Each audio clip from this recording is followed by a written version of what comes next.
This Thanksgrilling series, it's going to be huge. You can't miss out on this. Not this one. Shoot, yeah, those Kingsford Pellets provide the best flavor. Oh, yeah. Let's get it started. What's up there, everybody? We're going to be showing you a fantastic recipe for some ooey gooey, creamy, cheesy macaroni and cheese. We're going to be cooking that on the recteq RT340. We're burning nothing but the best. We're using that Kingsford hickory pellet today. So let's say we get started. First, you got to get a BFB. If you don't have a big freaking bowl in your kitchen, just stop right now, go to the store, and get a bowl that's like bigger than your head. Okay, it's also good when it rains outside. 10 eggs. We're going to do a custard-style macaroni and cheese. No need for a roux, no stovetop needed.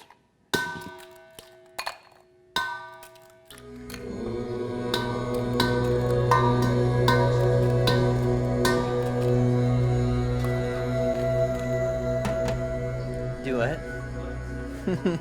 All right, we're going to go ahead and whisk these eggs up. We're going to hit it with some Colden's Freakin Greek. And again, we're going to engage riot mode. So go ahead and lift that secondary flat back. Get about a couple tablespoons in there. You got that Ben's Heffer dust. Woo, child please. Salt, pepper, garlic, paprika. Tons of great flavor there. That one's emptied.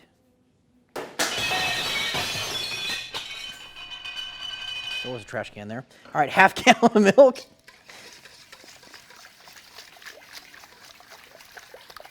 And this is going to give us a really good creamy custard as a base.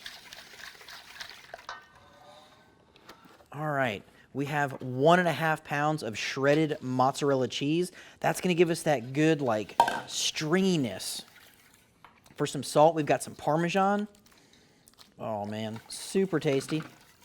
And then we've got a couple pounds of cheddar cheese. We're going to save a little bit back for the top. Told you this was a simple recipe. Honestly, it's like 6 ingredients.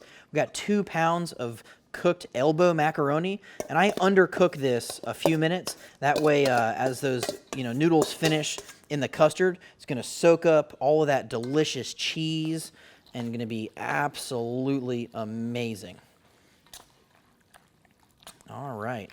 Now here's a little tip for you. If your family doesn't share very well, go ahead and get individual crocks, and you can do individual portioned macaroni and cheese. That way there's no fighting at the table this year. So we're going to take our 9x13 casserole dish and that BFB of macaroni and cheese. There we go. All right, we're cooking this on the recteq RT340. It's going to take right about an hour. It's going to be looking amazing. If it gets a little bit too dark towards the end, you can always tint it with some aluminum foil, but see you at the recteq.